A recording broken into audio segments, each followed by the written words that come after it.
Your cat catches a rabbit. Your dog sniffs a dead animal. And days later, they're seriously ill.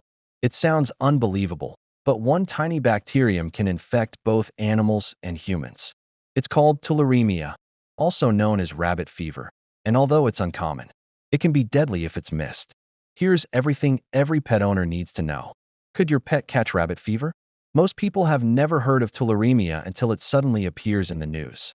Yet this rare bacterial infection has the potential to make animals and people seriously ill.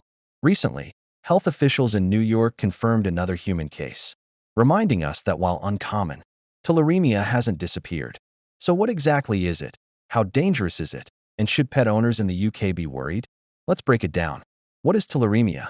Tularemia is an infection caused by the bacterium Francisella tularensis. It is one of the most infectious bacteria known, meaning only a tiny number of organisms are needed to cause disease. The bacteria survive surprisingly well in cool, damp environments and can remain alive in soil, water, and animal carcasses for weeks. It mainly affects wildlife, especially rabbits, hares, and rodents. But domestic animals can become infected too, because humans can also catch the disease from infected animals or contaminated environments. Tularemia is classified as a zoonotic disease. Which pets are most at risk? Cats are the biggest concern. Outdoor cats that hunt rabbits, mice, or other small mammals have the highest chance of becoming infected. Dogs can become infected as well, although they tend to be much more resistant and many never develop severe illness. Livestock such as sheep can also be affected. How does infection spread? Pets can become infected in several different ways. Tick bites. Deer fly bites in affected countries. Eating infected rabbits or rodents. Drinking contaminated water. Contact with infected wildlife. Breathing in contaminated dust or particles from infected animal remains. People usually become infected after handling sick wildlife, being bitten by infected ticks, or through contaminated environments. One important fact is that tularemia does not spread directly from one person to another. What are the symptoms? The signs depend on how the bacteria entered the body and how severe the infection becomes.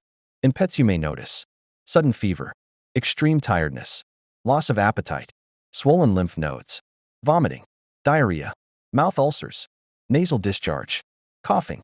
As the infection worsens, it can spread to the lungs, liver, and spleen. Cats are particularly vulnerable and may deteriorate rapidly. If your pet suddenly becomes unwell after hunting wildlife or after heavy tick exposure, seek veterinary care immediately. Can tularemia be fatal? Yes. Without prompt treatment, tularemia can be life-threatening in both animals and humans. Fortunately, when recognized early, appropriate antibiotics are usually very effective.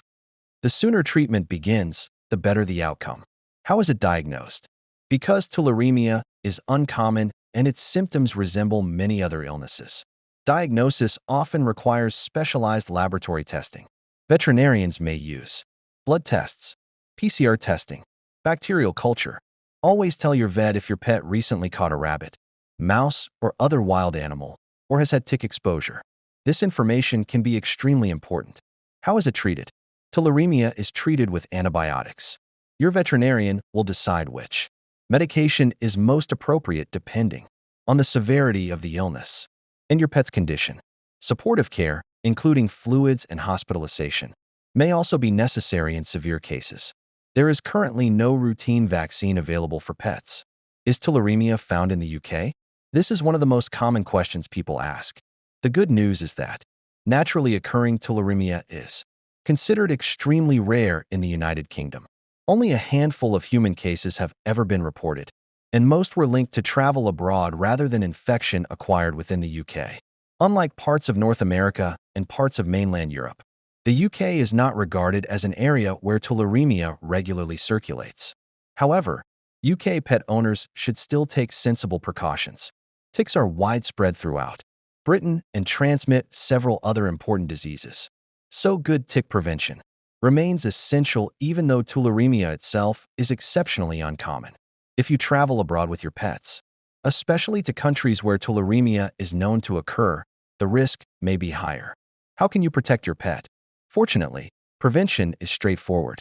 Use year-round tick prevention recommended by your veterinarian. Check your pets carefully after walks.